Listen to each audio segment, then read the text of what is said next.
What do you think is something that's criminally misunderstood related to dental implants? Is there something that, I mean, for example, we were just talking about that titanium issue. Is there anything else that might be misunderstood by the general public or even general dentists? Well, I think certainly the biocompatibility issue. Two, what do we call it, criminal or unethical, placing implants into jawbones that aren't healthy. Okay. So not doing the proper pre-treatment, pre-evaluation and assessment that this patient really is a candidate. So I think there's probably a lot of implants that are being placed on people either because the jawbone is not healthy, but they're going to be able to produce some income from it. Right. Two would be maybe the overabundance of implants being placed. I think that's going to be a concern. I think, and maybe another factor that we may see coming up in the future is not using the technology that's available today through something called a guided surgical stent. So you can create with a 3D X-ray a guided surgical stent that will show you exactly three-dimensionally where the implant should be placed. Right. I've looked at some of the things that can happen with implants, and you start seeing all sorts of things. So, and just for example, if you're going to place two implants next to each other, ideally you'd want to have them parallel to each other. And I've seen X-ray after X-ray where they're like this, or like this, or like that. I mean, so that is almost criminal. Yeah. Because one, that's not providing the best service for the patient.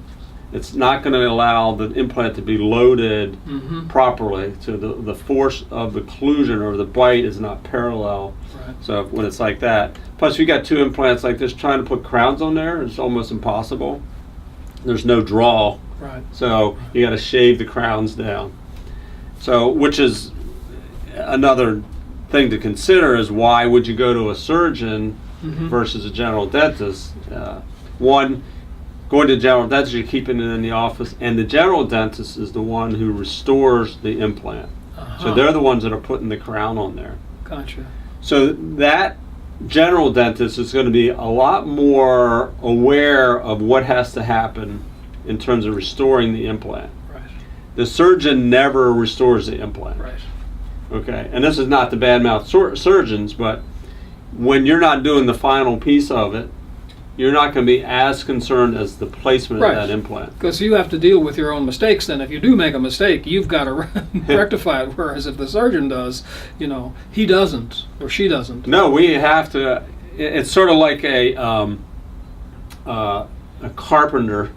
The one that does the finished work versus the one that does puts the studs and things in. Right. The guy's got to come back and then finish it. He goes, well, that wall's out of balance. I mean, I can't really make this look even. Right. So they do it by shimming this or shimming that, and so they make it look aesthetically okay. So that's an issue.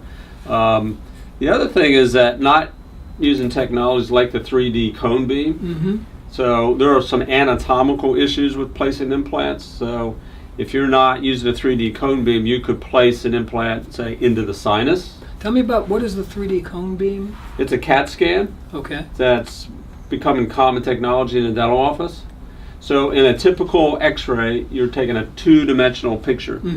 So with the 3D cone beam, we can see both height, width, so length. It's three-dimensional is what it's three-dimensional. You can actually move it. I understand. So if you're looking, for example, at the placement of the implant near a nerve, okay, you don't know with a two-dimensional picture, is that implant going to be in front of the nerve, in the nerve, behind the nerve? Right. So you'd want to know that ahead of time. Yeah. Same thing with the sinus. So if you're not using that technology, I think that probably would answer your question. That is almost criminal because they have technology available. You're doing this very, procedure that requires a lot of training, and you're not using the technology that's available out there. And why wouldn't you? And the patient's the one that's going to suffer from it. Got it. And if you take an implant and you place it into a nerve, that's going to could potentially cause paresthesia. Mm-hmm. If it's in the sinus, it could be an ongoing infection. Right. So there's a number of things that can happen that cause implants to fail.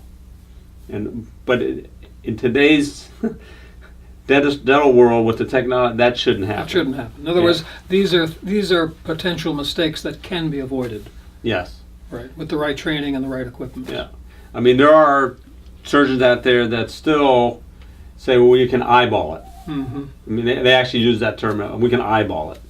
Okay. You know, that would be like an engineer building the building without a. What this? I'm going to put this bridge up and eyeball. I'm going to eyeball it. And let's see. I think that Looks should go level. right. Yeah. So, and it's if you didn't have that technology, it'd be different. But it's available. Why wouldn't you use it? Right. So, what are some of the coolest things that you've recently discovered that you're looking into, as far as dental implants are concerned? Well, I think the most exciting thing is the zirconia. And another interesting thing, not as is zirconia biocompatible, is that with the titanium, you had to place the implant and then you had to bury it under the gum tissue and allow it to heal. Mm-hmm. With the zirconia, because the tissue reacts so favorably, you can take the tooth out, put the implant in, suture the gum tissue around it, and it heals beautifully. Okay, now that's certainly not the case if you've already got a missing tooth. This is only when you have an extraction that you then can... Well, even if you already had the missing tooth, traditionally what would happen is you would go in and you would flap the gum back, Right. drill a hole, put the implant in, put the gum back, wait 3 months, come back, and then do the rest of the implant. Okay.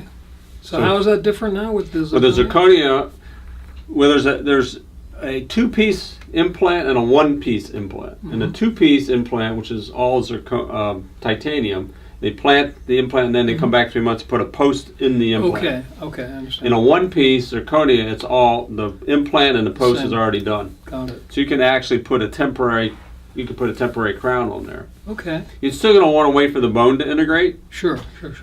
That happens more rapidly because the body integrates better with the ceramic than it does the titanium. So everything's much faster because that has been, I think, one of the reasons why people don't move forward. Yeah. Because one scenario would be, I get an extraction today.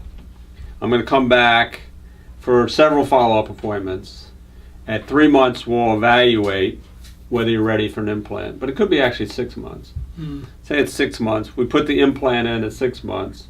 Now we got to wait another 3 months or 6 months for that implant to heal. Then we uncover that implant. Then we put the post in there. Then we send that impression off to make a crown. They come back 3 or 4 weeks later and put the crown. So the whole process from start to finish could be a year. My goodness. Now you could have an immediately placed implant. Now you can't load it, although there are people, some of the research showing immediate loading of these implants. I'm just not comfortable with that yet. Right. So I want to see the thing integrate and then you could load it. Sure. Better to err on the side of caution. Yeah. So, especially if you're talking about front tooth.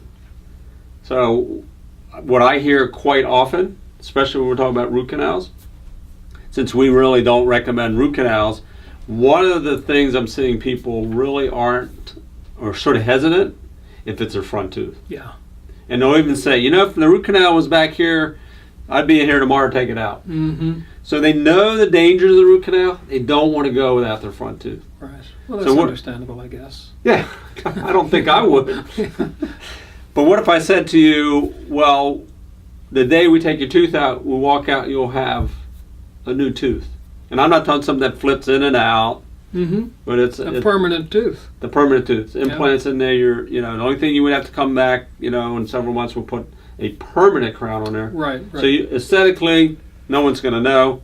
It's no different if we did a crown on it, you'd have a temporary crown. So does that sound more favorable? Oh, absolutely. Yeah. So I think that's going to be a big plus, that you really couldn't do that with the titanium. Mm-hmm. The other big thing, zirconia is what color? White. Right. And titanium is? It's gray, dark gray. So So even if you got, say, a little bit of recession or something around it, it's aesthetically going to be better. Right. That's the other problem you see with these titanium. A lot of times you'll get recession around them. And all of a Recession sudden means the gum the pulling gum back. pulls away, and now you see this big metal titanium. Right. So even if it did recede with the zirconia, it's not aesthetically. It's still going to look better. Right. But we're finding from the research I've seen, you don't get the type of recession because of the body's favorable acceptance of the zirconia over the titanium.